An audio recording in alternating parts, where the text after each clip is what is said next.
All right, this lesson is on significant digits and reporting measurements with the correct number of significant digits when we've done a calculation.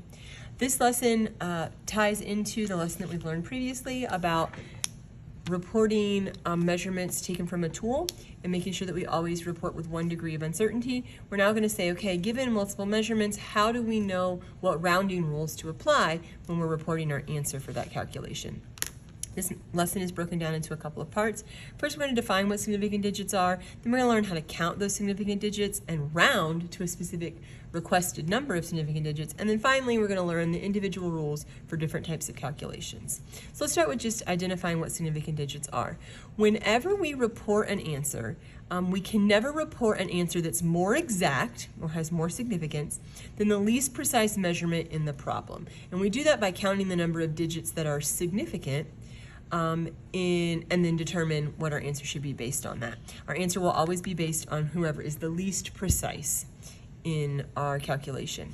And so in order to do that, we're going to have to count the number of significant digits in our values and then apply the correct rounding rules depending on the type of operation that's performed. So let's first start with just counting significant digits. Whenever we count significant digits, we're paying particular attention to what we call leading and lagging zeros. Leading zeros are zeros that come before a decimal point when there is a decimal point in the answer. Lagging zeros are zeros that come at the very end of a number without a decimal point. If those zeros, either what we call leading or lagging zeros, are considered place-holding zeros, they are not considered significant. All other digits in a problem, including zeros in the middle of a number, are considered significant. So we're really paying attention to a decimal point. If there is a decimal point, any zeros that follow a non-zero number, basically saying any zeros that are not leading zeros, are going to be considered significant. So let's do a couple of practice problems. We're trying to identify how many significant digits are each of the values. So if we look at our first number, we have 10200. There's no decimal point, so I'm looking at lagging zeros. I've got 2 zeros at the end of this number. They are not considered significant. So only the first 3 place values are considered significant. So there are 3 digits or 3 place values of significance. If we look at my second example, I do have a decimal point, so I'm going to be worrying about leading zeros, or zeros before our first non-zero number. So I ignore all of those leading zeros and I look only at the digits following that non-zero number, and so there are 3 place values or 3 digits of significance. Look at my third example. I've got zeros at the start and end of a number. Since there is a decimal point, I'm only going to pay attention to or watch closely for zeros before my first non-zero number. And so as I'm reading left to right, those are considered leading zeros. They do not count as significance, but everything at the end does count as significance because of that decimal point. Because remember, any zeros after a non-zero number when there's a decimal point are considered significant. So that's 4 digits of significance. I have a decimal point and I have no leading zeros, so everything in this number is significant, which gives me 4 digits of significance. Decimal point, so ignore those leading zeros. I have 4 digits of significance. Let's do a couple more practice problems to make sure that we really understand that. And so we're going to look at these problems. So if I look at my first number here, there is no decimal point, so I'm going to ignore zeros at the end of the number. So this would give me 3 place values or 3 significant digits. There is a decimal point, so I ignore any zeros at the start of the number, and this gives me 3 significant digits. No decimal point, so I ignore the ending zeros. This gives me 4 digits of significance. Decimal point, ignore the starting zeros, and this gives me 4 digits of significance. So it all just boils down to this little rule here at the side. If there is no decimal point, ignore zeros at the end. If there is a decimal point, ignore zeros at the start of the number before the first non-zero number. Okay, once we can count significant digits, then we have to learn how to round significant digits. The rounding rules may say that your answer can only have 3 significant digits, but your calculator has 10 or 12 digits on the calculator. You've got to learn how to be able to round. For the most part, that's simple until we start getting into place value. So in order to do this, you're going to start on the left of a number and count left to right for however many digits they ask you to round to. Then you're going to cross out what must be cut, and then if the first number you cut is a 5 or greater, you're going to round up that last number that you are keeping. And then the last part is you're going to check for numerical similarity. if your numbers do not have the same place value sound, you may have to add placeholding zeros. Those placeholding zeros, remember, are zeros that are not going to count in your significance, and so therefore, although they're making the numbers numerically similar, they do not change the number of significant digits. So we look at our first example here, we've got 14,517.345. They want us to round that to 4 digits. So starting left to right, I'm going to count over 4 digits. 1, 2, 3, 4. So the first number I'm going to cross off is the 7, and so I cross all of that out. Because the first number I crossed off was a 7, and that was 5 or higher, I'm going to round up, which I did not on my paper. I'm going to round up, and so I get 1452.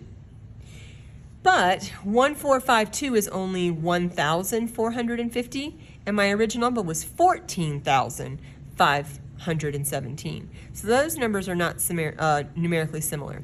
However, if I add a placeholding zero, now my numbers sound the same: 14,517, 14,520. And so this is now has only 4 digits because that's a lagging zero, but has the same place value, numerical similarity, as my first example. Okay, now let's look at our second one. We've got 3,214.5678, and I can round that to only 2 significant digits. So counting left to right, I'm going to take my first 2, cross everything else out. The first number I cross out is a 1, so I do not need to round up, so I'm just going to keep the 32. However, 32 is not numerically similar to 3,214. So I'm going to have to add placeholding zeros until the numbers sound the same. 3,214, 3,200. Those are zeros, they're just placeholding zeros, they do not count as significant. So I have 2 significant digits, but in numerical similarity to what was reported in my calculator. Okay, lastly, what do I do if I have a 0 point, a number less than 1? So in this case, I want 3 significant digits. Remember, zeros at the start of a number are not counted as significant, so I'm going to start counting at my first non-zero number. 1, 2, 3, cross everything else out. The first number I cross out is a 2, so I do not need to round up. I keep my decimal point where it's at, 0.341. And those are numerically similar. 0.341 and 0.341 are the same value. It's just I've rounded to the correct number of digits. All right, so now that we know how to round to a given number of digits and we know that those answers must have numerical similarity, now we're going to learn the rounding rules. Most of the time we're going to be dealing with multiplication and division in chemistry, and so we're going to apply this rule most of the time. What we're going to do is we're going to round our answer to match the least number of counted digits in my original problem. So if we look at this, let's say that we had 2.45 milliliters, and we were multiplying that by 1.2345 as a density in order to get a mass. So if I put it in my calculator, I'm going to get this value. However, I cannot report this because this is much more exact or considered more significant than my original problem. So I start by just counting the number of digits. There's a decimal point, but I don't have any starting or ending zeros, so I don't have to worry about it. There are 3 digits in my first problem, or first calculation, and there are 5 digits in my second calculation. Of 3 and 5, 3 is the lesser value, so my answer can only have 3 digits. So I come to my answer, I go over 3, 1, 2, 3, cross everything else out. I do not need to round up, so my reported answer will be 3.02, which is numerically similar to 3.0245. My second example, these are, remember, lagging zeros at the end, so I only have 2 significant digits in my first value, 4 significant digits in my second. And so I can only keep the lesser of those numbers of digits, which is 2, so I'm going to take the first 2, I cross everything else out. The first digit I cross off is an 8, so because of my rounding rule, I'm going to have to round my next answer up, so I would have 18. 18 is not numerically similar to 17,857, so I need to add placeholding zeros, and that gives me 18,000. 18,000 and 17,857, they have the same largest place value, and so therefore they are numerically similar answers, but only with 2 significant digits. So that's the rule that we're going to use most often in chemistry. Every once in a while we have to do addition and subtraction rules. They are completely different. Whenever we're looking at addition and subtraction, I remember that addition is after the decimal point. I only care about values after the decimal point when I'm adding or subtracting, and it's always going to be the least number of digits. So I'm going to round my answer to match the least number of digits, but instead of looking in the whole number, I'm looking only after the decimal point.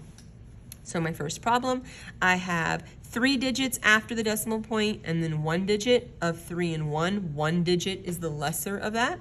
So my answer can only have 1 digit. So 3.3 is all I'm going to be able to keep. In my second problem, my first answer is a whole number. Whenever I have a whole number, my first calculated measurement is a whole number. My reported answer will always be a whole number because there are no places after the decimal, so my answer can have no places after the decimal point. And so I have to round up. And that is reporting calculated measurements with the correct number of significant digits.